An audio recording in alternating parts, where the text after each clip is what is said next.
Krishna is fighting against that ignorance, verse after verse, example after example. Ultimately, it is Krishna's love that won Arjuna over. He cannot comprehend what the teacher is saying, but this much he can sense that the teacher is trying very hard. If the teacher is trying so hard, let me listen. So the Bhagavad Gita is such a real and captivating story. It is an epic inside an epic.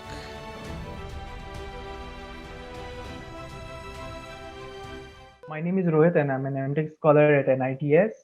And my question is related to failures. At certain moment of life, we feel that we have had enough of failures and we are tired of it. Similar goes with me. Like I have been trying my best in my life to do everything that I can. I give my best in everything. I have been like a very positive minded person, but like I have been disappointed in myself. I'm not disappointed in others, but I'm disappointed in myself.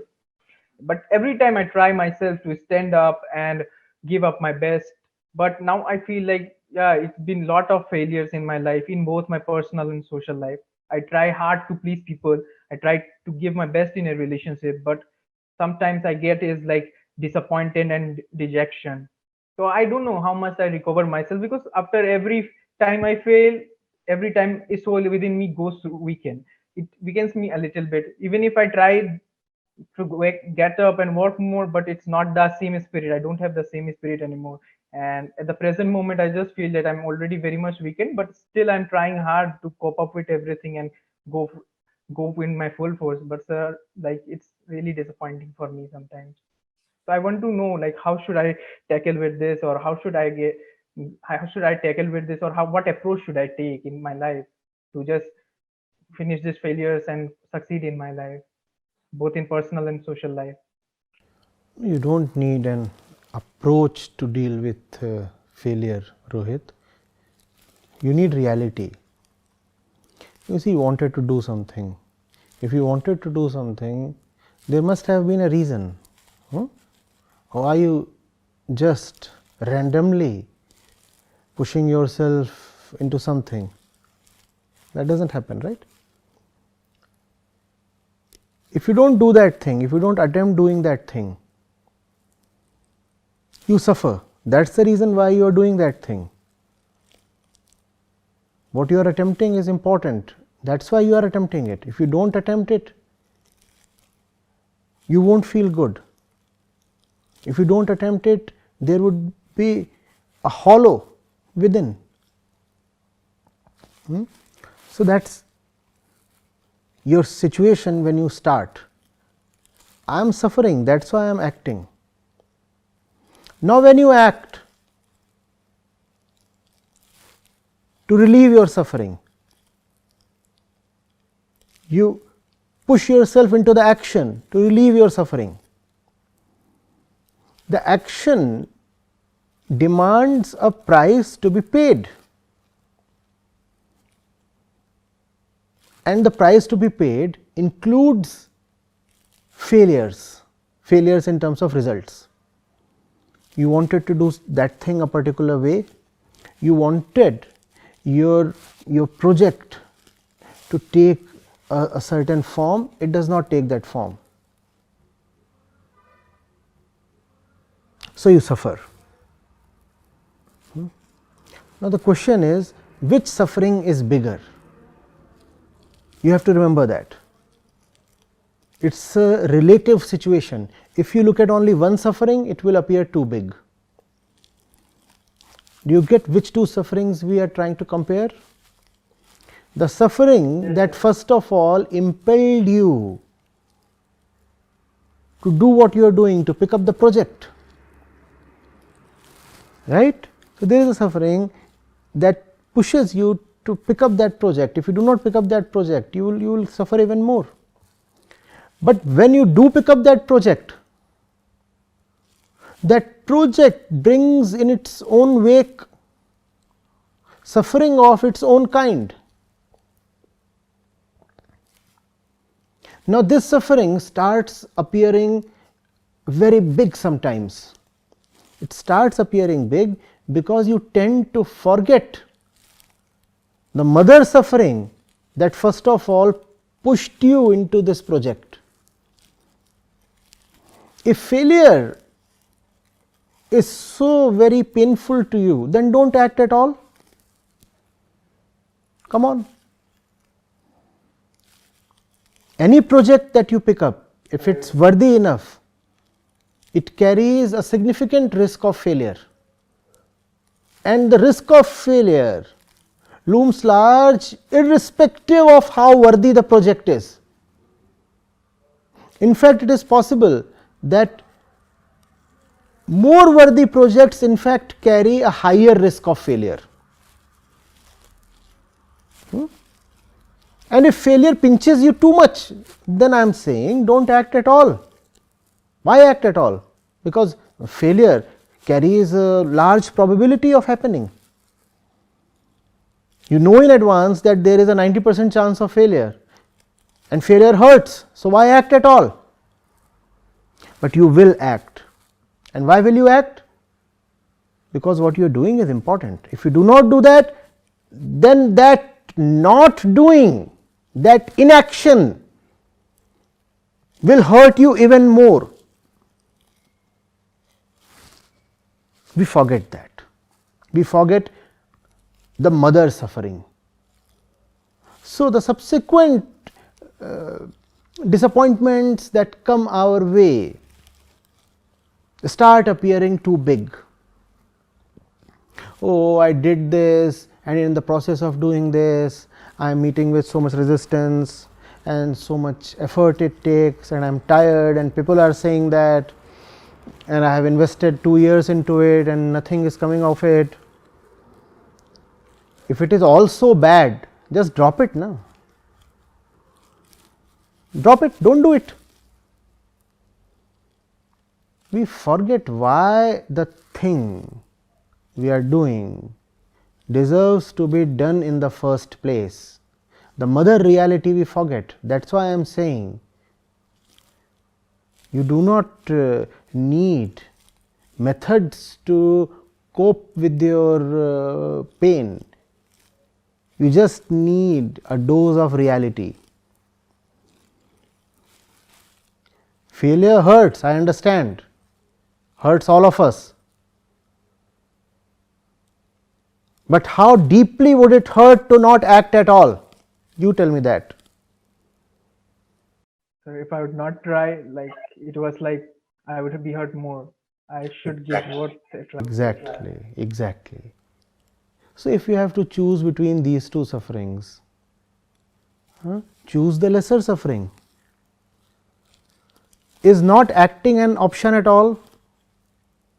Is not trying an option ever? And when you start something, you very well know that there is a huge chance of failure. Irrespective of that, you start off. Do not start thinking that success is a birthright or something. And do not be taken in by the sellers of pleasure who tell you that suffering is optional or needless or whatever.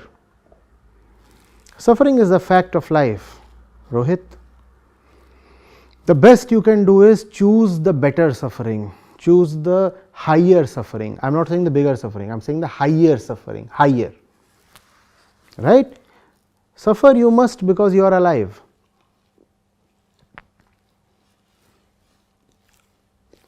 Suffer you must, suffer rightly. If there is a cause worth dedicating yourself to, plunge into it, give yourself to it.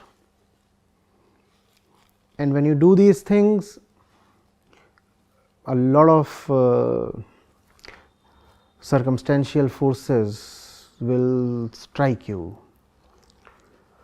When you proceed in the right direction, you will meet headwinds, and there will arise a feeling within, why am I doing all this? Why must I needlessly invite so much trouble? Then the way is to remind yourself that the trouble you are facing is not needless. And if at times the inner clamor grows too loud, then say, all right, if this seems too much to take, then I am resigning. I quit. And then see, I cannot. you cannot quit. That's the thing. Irrespective of how bad it is to continue, you still cannot quit, Rohit. Right? That's why Yes, sir. pick only the right things in life. When you pick the right things in life, then you stay put even if the road goes bad, even if the going becomes quite difficult. Because you know in the first place and you can remember very well what made you start off. Always have a solid reason to start off. Don't randomly throw yourself in any direction.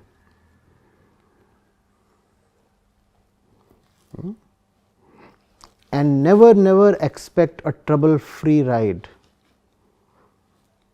I am guaranteeing you in advance, if the cause is worth it, then troubles will be aplenty. In fact, chances are that if you pick up something very trivial, something quite worthless, then you will have a relatively trouble free life. Is that what you want as a young man? No, sir. I want my ambitions to come true. Great. First of all, pick your ambitions wisely. Know very well why the things that you want deserve to be wanted. Be very choosy and very discreet in deciding your goals. Most of the things that tempt us and attract us do not really deserve to be pursued. So, be extremely wise and extremely mature and very patient in knowing what deserves your attention, your perusal. And as you gain in clarity, as you zero in on your goals, you will find that you are now imbued with an inner inspiration that cares for no obstacles, because that inspiration is coming from a deep clarity, a clarity that will be prepared to accept all sufferings along the way. Only when your goal is not coming from your heart, that the sufferings along the path become too much to take. You start complaining, you become fidgety, you become nervous and you drop out. And I am not saying dropping out is a bad thing. If you have picked up due to some mistake an unworthy goal, it is a wise thing to drop out. So, pick your goals with caution, and if you have picked them rightly and you are still facing suffering, remind yourself of the mother suffering. Remind yourself of the kind of suffering that first of all made you pick that goal, and remind yourself of what happens if you are not loyal to the goal you have picked up. Am I being somewhat clear? Yes, sir. You are almost clear. Thank you. I'd like to ask a follow-up question, sir, with this. Sure. Like the human behavior, everyone knows, like if a human behavior, whether we are giving in our best, this was all about project, but when we come to our social life or our personal life, things differ in a different way, like about family or something. We don't get that response that we want if we are giving the best of us. So how should we deal with that? That's one of the second point that I would like to ask you, sir. No, I didn't quite get your question. Would you please repeat? Sir, like in our social or our in family life, things happen, like there is a relationship with our relatives, families, and other people. So when I'm just giving my best in that relationship, when and you I'm are not getting the best out of it. when you are just putting something into the relationship. Yes, I'm just giving my best into the relationship. Like I'm trying to like satisfy all the requirements. I'm trying my best to satisfy my parents or my family. And suppose if I'm not getting that the equivalent support or anything of like that, so how should I deal with that? Like that's an emotional trauma or something. Why must you do anything? Go to the fundamentals always. You do something because it is important to your inner state. Otherwise, why must anybody do anything? You help someone because that fellow deserves to be helped. You display respect to someone because the fellow deserves respect. No? You put something into a relationship because the relationship is worth it, and the relationship is worth it only if it nourishes the people in it. So, ask yourself the fundamental questions. Is the relationship nourishing both of us, the other person and me? I am putting a lot into the relationship, you said. Why are you So putting? it's like a family type, support type, like getting supports from them for like achieving my goals and dreams. Like I want support from my family side and things. It's more of like that.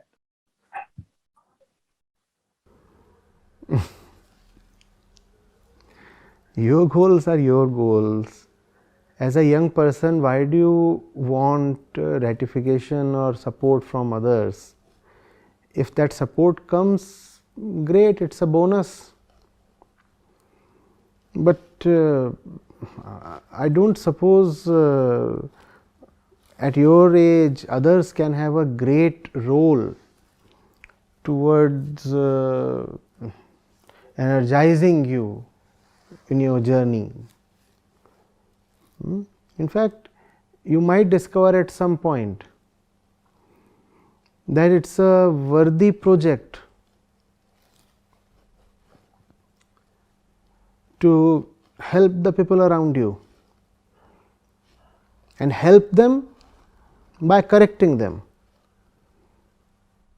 And when you try to correct them, they will offer resistance. Now, in this project, where they will face inconvenience because you are trying to correct them, would you still expect them to support you?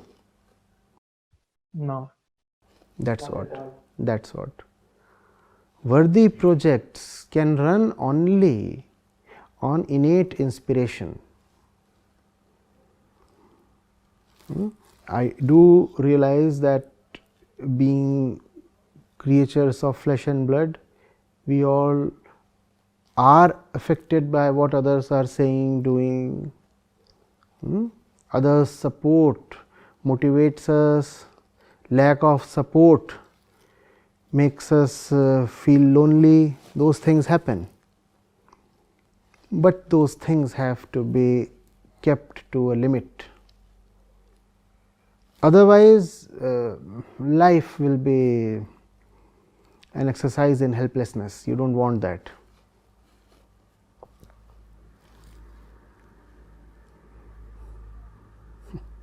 Thank you, sir. That was a peaceful of advice. I really am really like motivated and excited, and I don't think of giving up anymore.